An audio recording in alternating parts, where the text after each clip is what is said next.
En los albores del siglo XX, el filósofo alemán Wilhelm Dilthey establecía que la rama del conocimiento dedicada al estudio e interpretación de los textos, conocida como hermenéutica, podría haber nacido en torno al 1800.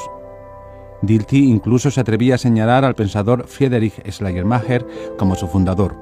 La hermenéutica comenzaba a dar sus primeros pasos como campo reconocido en el panorama filosófico.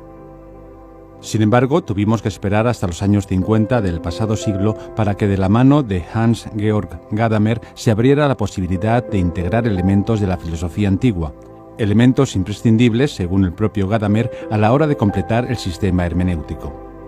En ese sentido, tanto la dialógica de Platón como la teoría del saber moral de Aristóteles formarían parte del proceder hermenéutico, convirtiéndose en los disparadores de una tradición que, aunque soterrada y negada por la hermenéutica moderna, ha recorrido toda la historia del pensamiento occidental. José Ramón Arana afianza ahora esta idea con la publicación de Historia de la hermenéutica griega. El objetivo principal de esta obra es el de romper con fuertes clichés historiográficos a propósito de los orígenes de una de las corrientes de pensamiento que más útil ha resultado a la filosofía contemporánea a la hora de renovarse.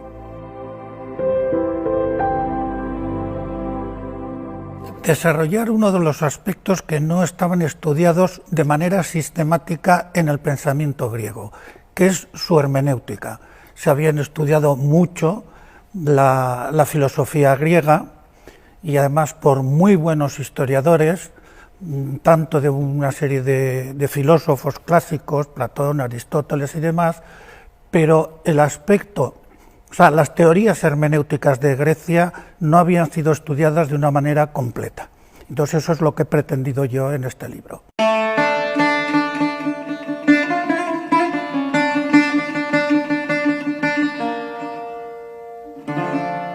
Obviamente, en el siglo XIX y XX es cuando la hermenéutica cobra una importancia decisiva. Eso es absolutamente innegable, pero negar que haya habido una hermenéutica en griega, a mí me parece, eso es chocar contra los propios textos, contra las propias teorías, y en la Edad Media absolutamente igual.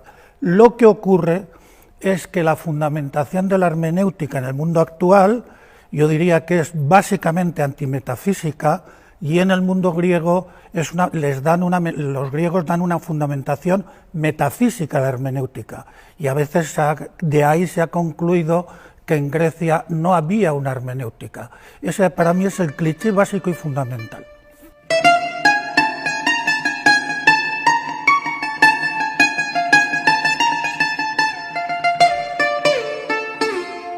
El profesor José Ramón Arana es un sabio, un filósofo, un erudito y especializado en hermenéutica y en historia de la filosofía griega. Ha sido profesor durante mucho tiempo en la Universidad del País Vasco.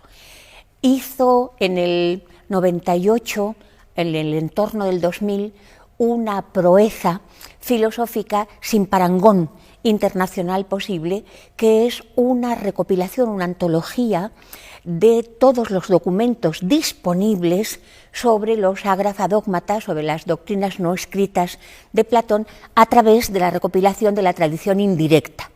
Pero además ha hecho literatura, está ahora en un proyecto de gran aliento, que es una historia del platonismo en Occidente, y este libro, el que ahora nos presenta, Historia de la hermenéutica griega, es una maravilla.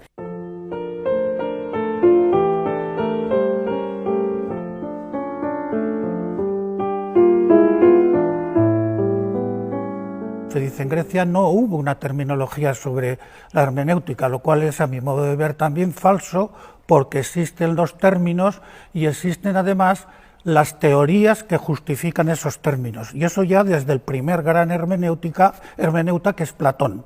En el diálogo del Ion, que es un diálogo breve y verdaderamente precioso realmente para cualquier lector, Platón desarrolla no ya un comentario de textos, sino toda una teoría del comentario de textos, es decir, y de interpretación de la vida, en donde él enfrenta la hermenéutica a la filosofía.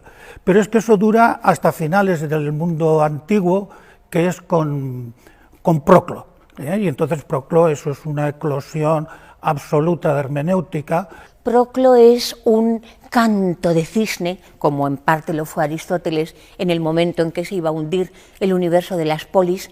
Es muy poco conocido y es verdaderamente el barroco de la riqueza inconmensurable del pensamiento griego, dando lugar a toda una serie de dimensiones que necesitan la comprensión interpretativa para entender lo que ha sido el espíritu comunitario, el espíritu verdaderamente espiritual y teológico inmanente de la tradición griega.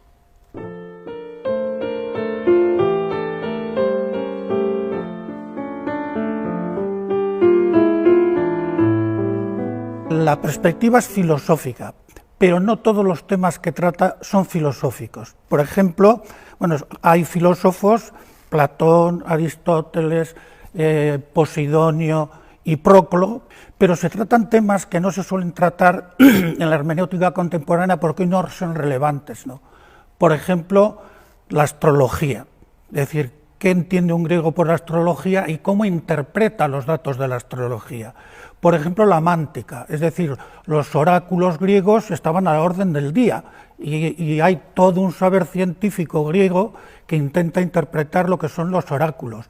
La medicina de Galeno es en gran medida, no exclusivamente, es una medicina hermenéutica que está intentando ver en el cuerpo una especie de campo semántico de posibles realidades interiores que a simple vista no se ven. Entonces, la medicina, la mántica, la astrología, además de la filosofía, son aspectos estudiados en este libro, pero siempre desde una perspectiva filosófica y hermenéutica.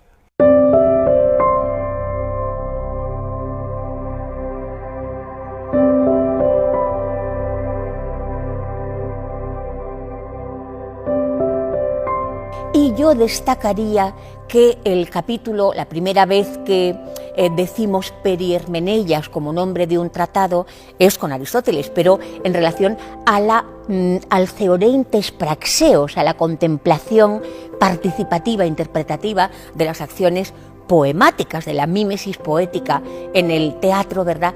Pero también en el elemento de la tradición occidental se conserva ya siempre hermeneias, interpretación, participación simbólica en relación al dios Hermes, del cual sabemos que forma parte de la transmisión interpretativa de los mensajes. También sabemos que se aparece en los cruces de las decisiones de los caminos, sabemos que cuando se le invoca comparece y que cuando se le pide orientación siempre responde, pero suele responder en alguna ruta, en alguna senda, puede que equivocada o mentirosa.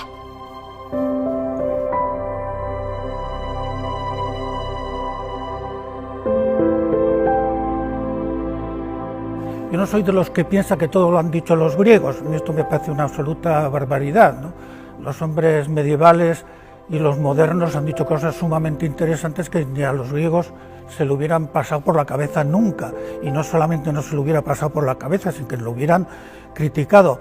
Pero es muy difícil para los que conocemos la filosofía griega y el pensamiento griego no descubrir en cantidad de actitudes, en cantidad de teorías que hoy te cuenten como nuevas, decir, pero si esto está en Sófocles, y no me refiero al Edipo Rey, sino es que me estoy refiriendo a cualquier otro tipo de teorías, ¿no?